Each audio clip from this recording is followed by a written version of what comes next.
In the cold December darkness of 1595, 19 men walked through the corridors of Topkapi Palace, knowing they would not live to see the dawn.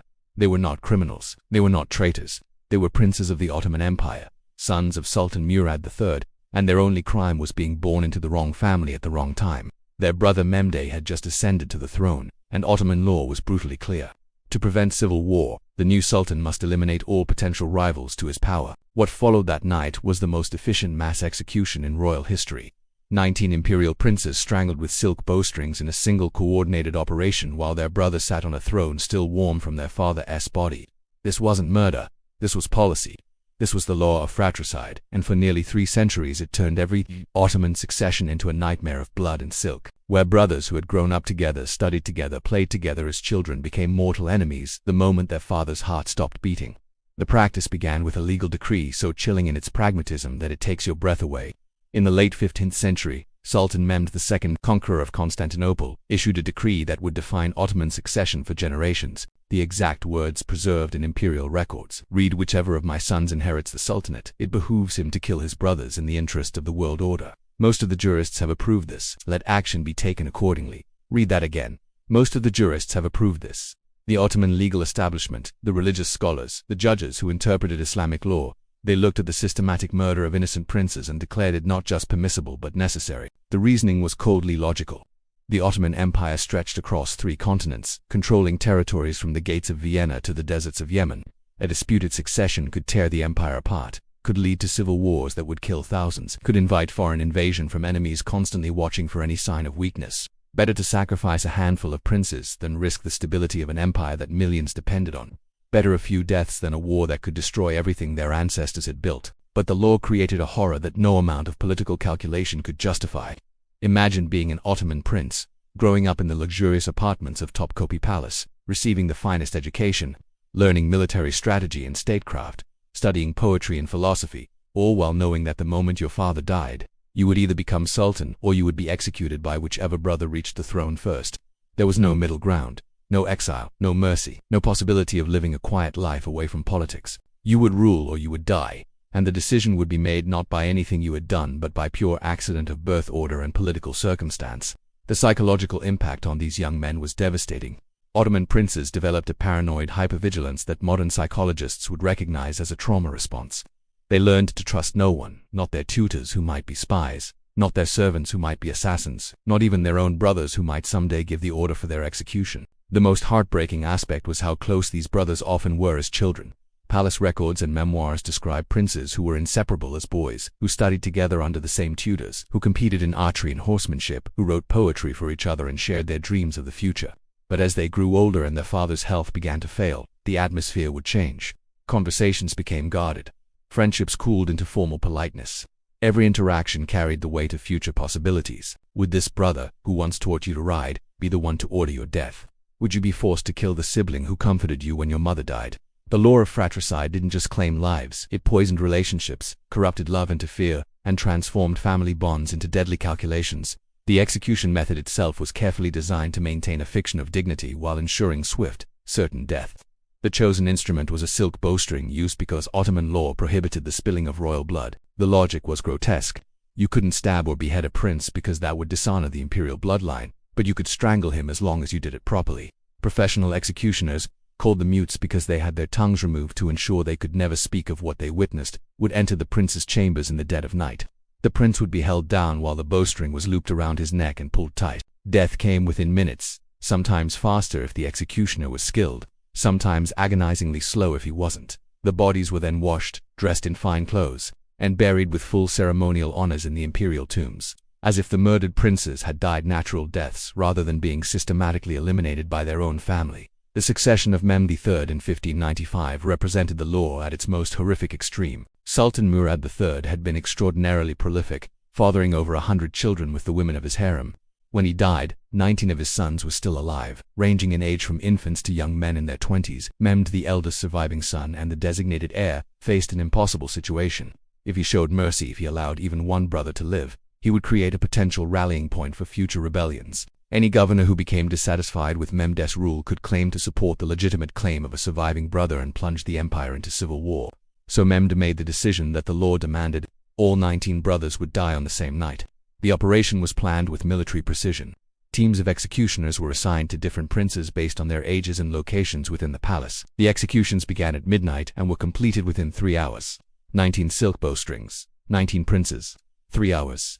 But what haunts the historical record most deeply is unto the execution of the adult princes who at least understood what was happening. It's the presence of children among the victims. Some of Mem's brothers were mere boys, too young to pose any political threat, too innocent to understand why men were entering their rooms in the darkness. Palace records preserved by traumatized witnesses describe scenes that chill the blood. Young princes crying for their mothers as they were held down. Older brothers trying to shield younger ones, knowing it was futile.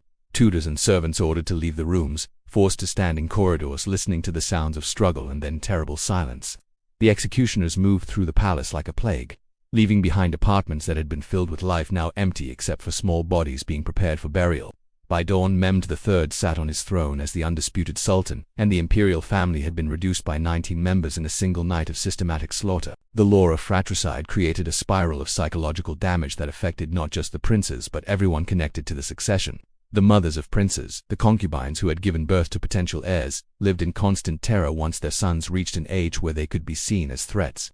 These women, already living as captives in the harem, watched their children grow up knowing that one day, probably soon, they would either see their son become sultan or they would watch him be led away to execution. Some mothers tried to protect their sons by keeping them politically neutral, by ensuring they posed no threat to whoever became sultan. But neutrality offered no safety. The law didn't require proof of ambition or evidence of plotting. It simply required that you existed as a potential alternative to the ruling sultan, and that was crime enough. The system reached a breaking point in the early 17th century when the psychological toll became impossible to ignore. Sultan Ahmed I, who ascended to the throne in 1603 at the age of 13, faced the same terrible choice that had confronted his predecessors. He had brothers. The law demanded their deaths. But Ahmed, perhaps because he was so young himself, perhaps because he had been close to his brothers, made a decision that shocked the empire. He refused to execute them. Instead, he announced that his brothers would be confined to special apartments within the palace, kept under constant supervision but allowed to live. The apartments would come to be known as the cafes, the cage. And while Ahmed's decision saved his brothers' lives, it created a different kind of horror that would plague the Ottoman succession for the next 2 centuries. If you've followed this story to this point, if you're beginning to understand that the Ottoman succession wasn't just politically complex but psychologically devastating, then you're exactly the audience we create this content for. We're committed to examining the human cost of political systems, to understanding how laws designed to preserve stability often created the very chaos they were meant to prevent. These weren't just historical curiosities, these were real people, brothers and sons and fathers, trapped in a system that offered them no escape. If these stories resonate with you, if you believe we need to remember the human beings behind the political calculations, please subscribe, because there are hundreds more stories waiting to be told, stories that challenge us to think differently about power and what it costs to maintain it. The cafes system seemed merciful compared to execution, but the reality was far darker. The princes confined to the cage were kept in luxurious apartments, given fine food and beautiful furnishings, allowed to read and study, but they were never allowed to leave. They were never permitted to govern provinces or command armies, the traditional training ground for Ottoman heirs. They were never allowed meaningful contact with the outside world. Most devastating of all, they were never told whether they would eventually be released or would die in captivity.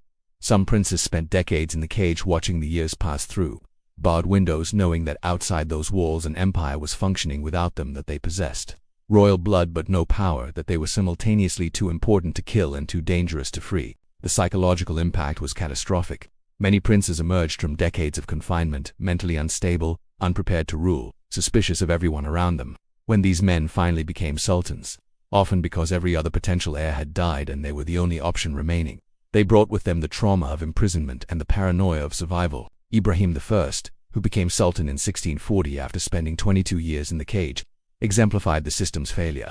He had been imprisoned at age 2 and released at age 24, having spent virtually his entire conscious life in confinement. When officials came to tell him he was now sultan, Ibrahim didn't believe them.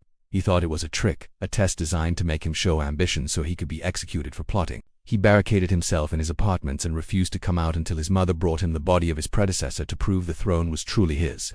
Once he became sultan, Ibrahim's behavior grew increasingly erratic. Years of isolation had left him unable to trust advisors, unable to make coherent policy decisions, alternating between paranoid withdrawal and explosive rages. His 9-year reign was marked by chaos and eventually ended with his deposition and execution. not because he was cruel or ambitious, but because he was psychologically incapable of functioning as a ruler. The cage had saved his life as a child but destroyed his capacity to live as an adult. The fratricide law and its successor, the cage system, created ripple effects throughout Ottoman politics that historians are still analyzing. Because princes either died young or were imprisoned for decades, the empire lost generations of potential leaders. Men who might have been brilliant governors or military commanders never had the chance to develop those skills. The fear of succession crises led to conservative, risk-averse policies as sultans tried to avoid any situation that might create instability, and the constant anxiety about potential rivals poisoned relationships at every level of government. Viziers and generals knew that backing the wrong prince could mean execution if another brother reached the throne. This created a political atmosphere of extreme caution where ambitious projects were avoided, and innovative thinking was suppressed because nobody wanted to be associated with anything controversial when the next succession crisis inevitably arrived. Foreign powers learned to exploit Ottoman succession anxiety with devastating effectiveness. European diplomats and spies would spread rumors about princes plotting rebellion or gathering support, knowing that even unfounded accusations might prompt a sultan to eliminate a brother preemptively. Enemy states would publicly announce their support for specific princes, making those princes toxic to the reigning sultan even if they had no actual contact with foreign governments. The law of fratricide, designed to prevent foreign interference by ensuring a strong, undisputed succession, actually created vulnerabilities that outside powers manipulated for centuries. Every Ottoman succession became an opportunity for enemy states to sow discord, spread disinformation, and hope that the empire would weaken itself through internal purges. The human stories behind the statistics are almost unbearably tragic. There's Prince Mustafa, son of Suleiman the Magnificent, executed in 1553 not under the formal fratricide law, but on suspicion of plotting rebellion, a suspicion likely planted by his stepmother who wanted her own son to inherit. Mustafa had been a popular, capable prince, a skilled military commander beloved by the troops.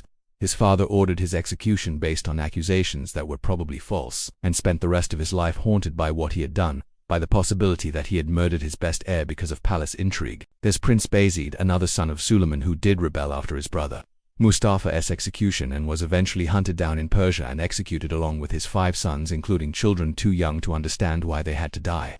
The younger boys reportedly asked if they were going on a journey, not understanding that the journey ended with silk bowstrings in a foreign land far from home. There's Sultan Osman II, who tried to reform the system in 1622, who argued that the law of fratricide had outlived whatever usefulness it once had and should be abolished. His reward for attempting reform was assassination by the Janissaries, the elite troops who feared any change to the traditional order might threaten their own privileges. And there's Murad IV, who became sultan at age 11 and grew into one of the most ruthless rulers in Ottoman history.